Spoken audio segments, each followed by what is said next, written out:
નમસ્કાર, આપ જોઈ રહ્યા છો યુટીસી ન્યૂઝ। દુનિયાની સૌથી મોટી રાજકીય પાર્ટી ભારતીય જનતા પાર્ટી, તેનો આજે 45મો સ્થાપના દિવસ છે। 6 એપ્રિલ 1980માં ભારતીય જનતા પાર્ટીની સ્થાપના થઈ હતી। સ્થાપના બાદ ભારતીય જનતા પાર્ટી 2 સીટો પર જીતી હતી અને આજે ભારતીય જનતા પાર્ટીની પૂર્ણ બહુમતની સરકાર દેશમાં ચાલી રહી છે। આ 45 વર્ષમાં ભારતીય જનતા પાર્ટી 2 સીટોથી પૂર્ણ બહુમત સુધીનો સફર તય કર્યો છે।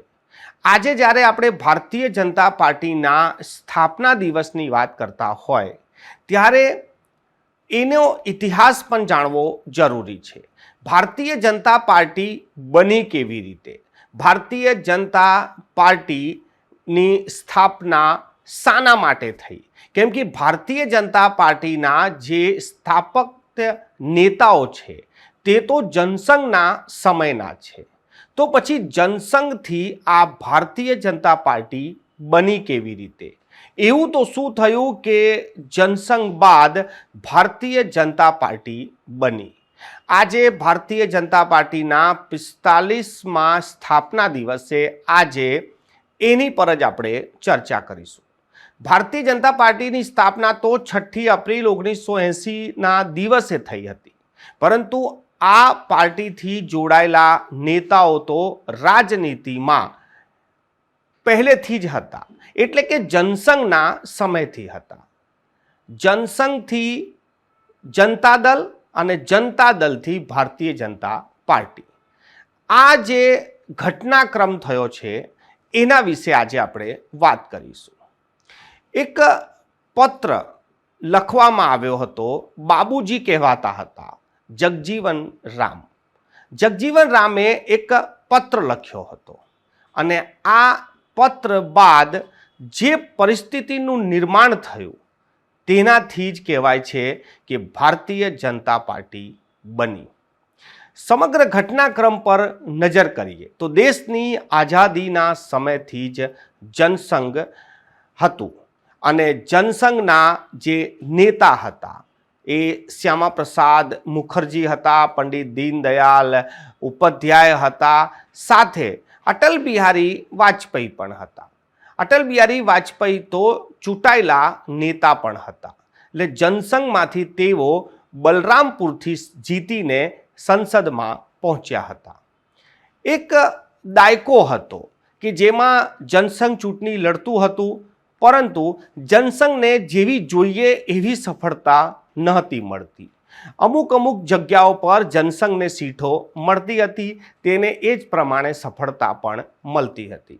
જનસંઘ અને રાષ્ટ્રીય સ્વયંસેવક સંઘ એટલે RSS સાથે જ આ એક જ વિચારધારા હોવાથી તેઓ સાથે કામ કરતા હતા, એટલે કે તેમના RSSના નેતાઓ પણ જનસંઘથી જોડાયેલા હતા। ત્યારબાદ એક સમય આવ્યો કે દેશમાં આપાતકાલ લગાવવામાં આવ્યો। દેશમાં જે આપાતકાલ લાગ્યો અને ત્યારબાદ પૂર્વ વડાપ્રધાન ઇન્દિરા ગાંધીની સામે કોંગ્રેસના જ નેતાઓ પણ મેદાનમાં ઉતરી પડ્યા અને ત્યારબાદ કોંગ્રેસમાંથી છૂટા પડેલા નેતાઓએ એક નવી પાર્ટીનું નિર્માણ કર્યું અને એ હતું જનતા દળ। એ જનતા દળની સાથે જ જનસંઘના નેતાઓ પણ જોડાયા અને ચૂંટણી લડ્યા। એક વખત તો સરકાર પણ જનતા દળની બની ગઈ, પરંતુ 2 જ વર્ષ એ સરકાર ચાલી અને ત્યારબાદ જે ચૂંટણી થઈ એમાં જનતા દળને ખૂબ ખરાબ હારનો સામનો કરવો પડ્યો।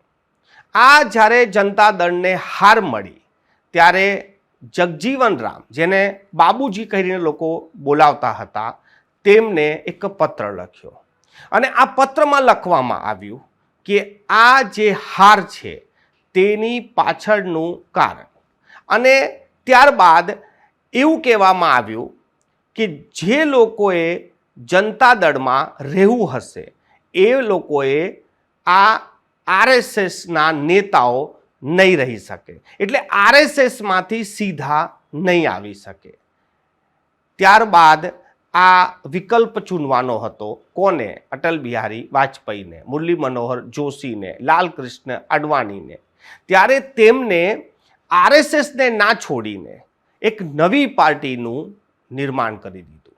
દિલ્હી ખાતે આ બેઠક મળી 4મી અને 5મીએ, એટલે 4મી અને 5મી એપ્રિલ 1980માં, અને ત્યારબાદ 6ઠ્ઠી એપ્રિલે જાહેરાત કરી દેવામાં આવી કે ભારતીય જનતા પાર્ટી હવે નવી પાર્ટી તરીકે રહેશે, એટલે એમાં આરએસએસથી પણ લોકો આવી શકશે. અને ત્યારબાદ આરએસએસના નેતાઓ પણ ભારતીય જનતા પાર્ટીમાં આવી શકશે, એટલે નવી પાર્ટી બનશે તો જ આ આગળ ચાલશે.